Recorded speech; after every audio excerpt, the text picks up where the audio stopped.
Hey folks, welcome back to the Leeds Gamer. It's match preview time.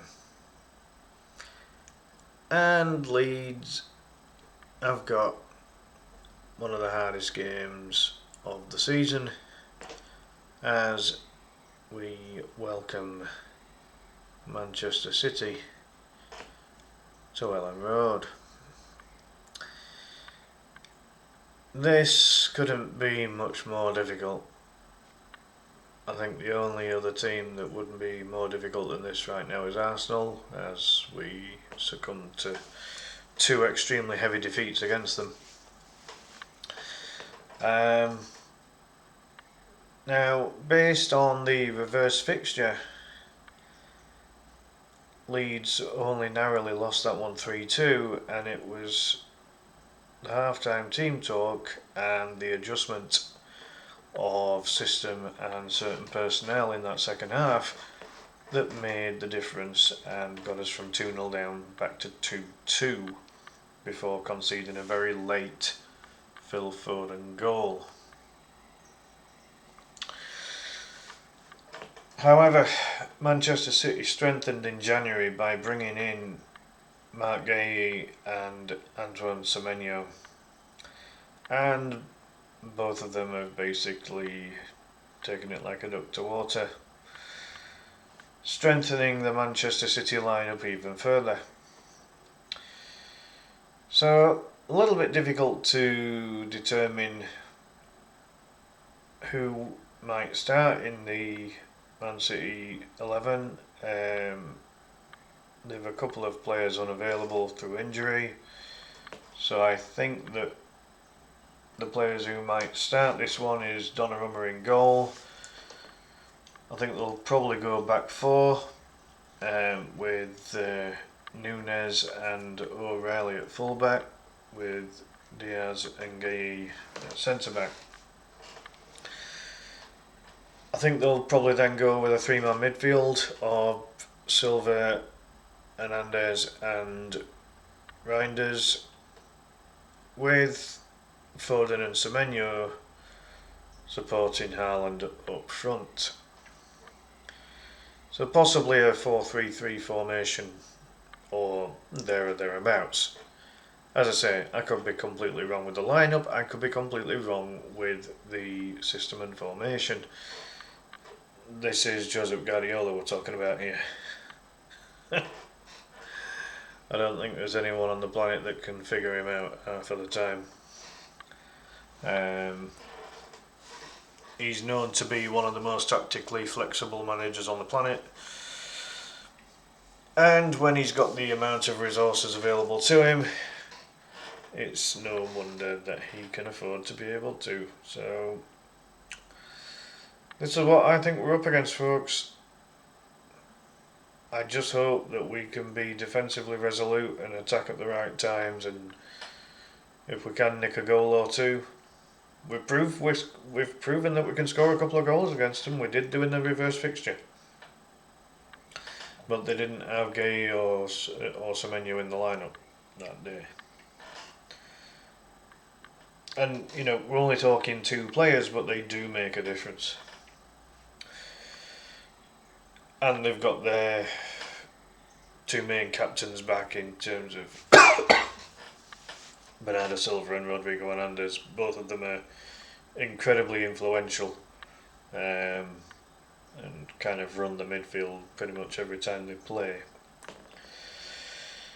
So, from a Leeds perspective, good news in the sense that the only player completely unavailable for this one is no Okafor. Every other player is available. Now, I obviously hope that we get Okafor back as quickly as possible, because he is an effective player to have available. But with all this being said, I think that the players missing out in the Leeds lineup is going to be goalkeepers Meslier and Cairns. Sam Byram will miss again. He's pretty much the lowest in the pecking order of all the outfield players, and again, Buonanotte I think misses out just purely because he's not quite there yet. You know, in terms of fitness and sharpness and all the rest of it. I honestly believe that Leeds should put Buonanotte in an under-21s match. Just give him a competitive 90 minutes at under 21 level just to get that sharpness back, get the fitness into his legs, and then we might start to see some better results from him. But it doesn't look as if it's going to happen. I think he's still only 21 or 22. You know, he's young enough to play in an under 21s match, and ultimately, I think you can play up to 2 players over the age of 21 in your lineup. So whether or not it would obviously fit that bill. Anyway, so moving on to the starting 11 and the bench. Now, I found this quite difficult to decide. There's an 11 that I would like to see. There is an 11 that I think Farker will choose. This is kind of a mixture of the two, both for the bench and for the starting 11. Now, I've kept Lucas Perry in my lineup because, again, he did perform well in the cup match against Birmingham, and yes, you can argue it was Birmingham, right? We're not in Premier League right now, but Birmingham got a lot of shots off and made Lucas Perry earn his matchday wage. And I just felt that the match against Aston Villa was the right time for Perry to come back into the starting lineup, because he'd obviously regained that confidence. However, it didn't materialise. Darlow came back in. Darlow played well against Villa, to be fair. I think Darlow probably will start, but I wouldn't have any problems with Perry starting, which is why I kept him in there. The next possible change as well is, where do you put James Justin? Do you go more defensive and put Justin in at right back instead of Jayden Bogle, but then when you take Jayden Bogle out of the lineup, you know, Bogle's crossing in recent games has been absolutely superb, and you know, against a team like Manchester City, attack is going to be the best form of defence, surely. Manchester City have got a wealth of attacking talent, so let's try and test their back line. You know, it might not come off and we might get walloped, but at least you can say you tried, because we cannot sit back and defend for 90 minutes against this bunch. Not a bloody chance. So you've got options with James Justin. You can either put him in at right back, so you've got someone who's a little bit more defensively stable instead of Jayden Bogle, but then you lose some of your attacking input. Or you put James Justin in as a right-sided centre-back, but then you lose some of that physical presence that you get from Rodon, Biol and Strauch. And it's been proven that if Erling Haaland has one tiny weakness, and it's about his only weakness, he doesn't like defending against big boys. And James Justin is no small fry, but he is no Rodon, he is no Biol, and he is no Strauch. And bearing in mind that Haaland was very quiet against Leeds in the reverse fixture, it was Foden that was running the show. Now, you could potentially argue that if you can fit James Justin in this lineup somewhere, you could potentially put James Justin on a man-marking mission to keep Phil Foden quiet if Foden starts. Maybe that's an option. It's so hard to tell. In terms of the 11, Gabby Gudmundsson comes back in. Farker confirmed that he'd recovered from the illness that saw Gudmundsson play his worst ever game for Leeds United. minus the two Arsenal games, which again everyone was shite against Arsenal in both games. But yeah, Gabby didn't look himself against Villa and got hooked at half time. Again, it came about that he was poorly. If anyone tries doing anything in a regular day-to-day thing, and try doing it whilst they're poorly, then they're not going to be at their best, are they? The same applies to footballers. So thankfully we've got, hopefully, a fully recovered Gabby Goodmanson back. That'll be crucial. On the basis of keeping Erling Haaland quiet, I've gone with the three big boys at centre-back, which means that there is the potential for James Justin and Sebastian Bornau to be on the bench. From a midfield point of view, I think it's crucial that we've got Ethan Ampadu and Anton Stack together, but we need some attacking impetus in that midfield, because one of Man City's strengths is that midfield. You've got three very good central midfielders there. We have to combat that with some attacking input. We've got to trouble them somehow. So you could have either Ethan Ampadu or Anton Stack with the kind of anchor role, defensive midfield position in front of the back five, and then whichever one of Ampadu and Stack doesn't sit in that role would then go into like a very central 8 role, and then after that you've got Brendan Aronson, who would play in like an advanced 8 supporting the front two. And I have gone with the two up front of Dominic Calvert-Lewin and Lucas Mecha. There was a brief period against Villa where DCL and Mecha played up front together, and it looked quite good. It looked quite good. It really did. That cross, that beautiful cross that came in from Bogle, I think it were, and Lucas Mecha, really decent header, forced a very decent save out of Martinez in the Villa goal. So,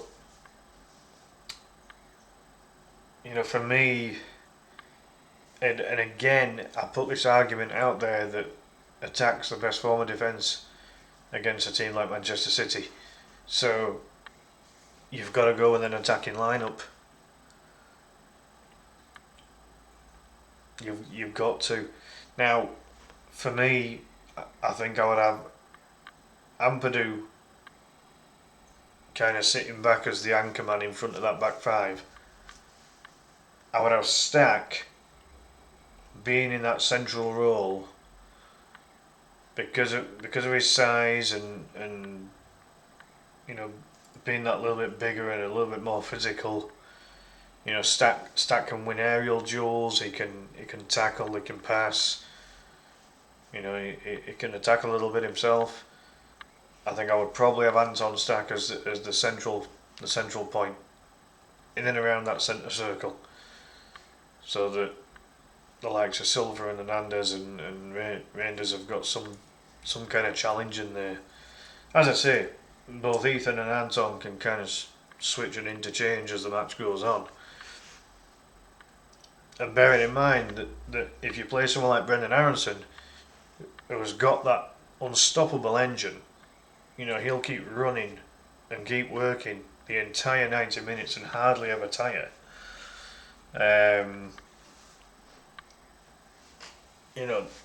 That again could give Man City a little bit of a problem to deal with. And as I say, if you start the game with DCL and Mecha up front, then again you're forcing Manchester City's defenders to be alert and awake at all times. And as strong as that back line is, I mean, there's no real weakness in that Manchester City lineup. There really isn't. Semenyo creating chances of scoring goals. Foden creating chances of scoring goals. Haaland scoring a shed ton of goals. Reinders Hernandez, Silva, so experienced in central midfield. You know, they're going to boss nearly every midfield battle that ever happens. Gay, Diaz, O'Reilly, Nunes. It's, if you look at any position in that 11, it's that back four that maybe just has a little chink in the armour. I think that when you look at the quality of the back four, I mean, alright, give Donnarumma his due as well, he's a world-class shot stopper. But if you look at that defence, I think Nunes is the weakest link of the four. O'Reilly, it could be argued that he's maybe just lacking a little bit of experience. He's only 20-year-old, talented player, obviously. But could that little bit of lack of experience just creep in? And then Gay and Diaz have only had best part of 2 months together as a partnership. Individually, really good defenders, obviously. But my take on this is you've got to try and search for the weaknesses in this Manchester City squad. And if this ends up being the lineup, then that is your weakness. That you've got Nunes, who's good but not great. You've got O'Reilly, who compared to the rest of the lineup is inexperienced. And you've got Diaz and Gay, who have only been a centre-back partnership for a relatively short time. But then when you look at the rest of that 11, Silva, Hernandez and Rangers are just... They're practically a midfield well-oiled machine, aren't they? And then there's so many goals and assists coming from that front three. It's a scary prospect. There's only really, a couple of teams in Europe that can probably dish out a better 11 than this right now. There won't be many. And I would argue this lineup's better than Arsenal's. So, this is what we're up against, folks. This is going to be a difficult one, there is no doubt. I think we have to get at them early. I think we've got to try and impose ourselves as quickly as possible. We're going to need the fans to get on the backs of the opposition. We're going to need every Leeds player to be absolutely on it. We're going to need every Leeds player to get all the basics right. No loose passes. No giving away possession weakly and cheaply. It's so vital. If we're to get anything out of this match, I think we have to hit them cold. We have to get at them from the kickoff. I mean, if Leeds do get the kickoff in the first half instead of the second half, I think we just have to go at them straight off the bat. Get it forward, and just give them hell. We have got to keep it away from our back line. Because if Haaland gets a sniff, then he probably scores. Now, obviously, we kept Haaland quiet in the reverse fixture. This fixture is going to be totally different. Different stadium and slightly different lineup as well.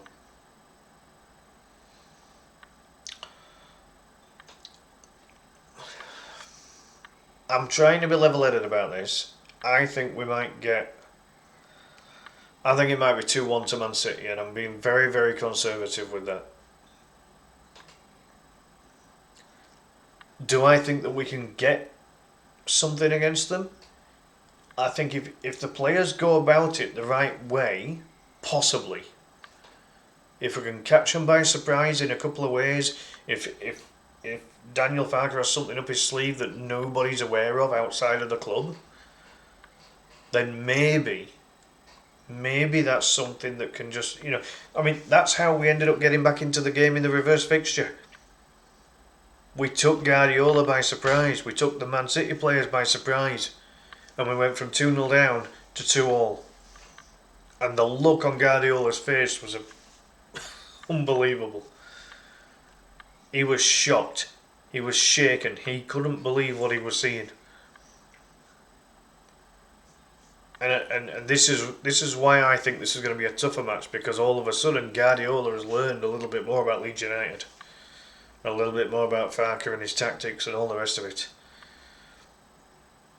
And unlike Man City, who brought in 2 very good players in January, Leeds didn't really. We brought in a very unfit Buonanotte. So, this is kind of what we're up against. So I'm going to leave it there, folks. I don't think there's much more I can say on this one, only that I just hope we don't get tonked. If we lose this one, it's not the worst disaster in the world. We'll have another 10 games afterwards that I think we can get points, possibly in all 10 of them. Mixture of wins and draws.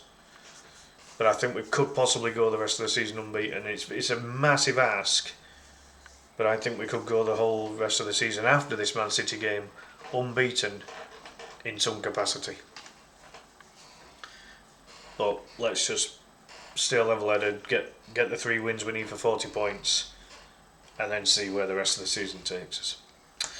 So, yeah, leave it there, folks. Big thank you for watching. Do please subscribe to the channel if you haven't already. Do please like the video and hype it as well. If you could, that would be massively helpful and massively appreciated. Let's hope that we don't lose. I'd take a draw or a win. I really would. But let's see what happens. So, in the meantime, folks, have a good one. Take care. See you next time. Bye for now.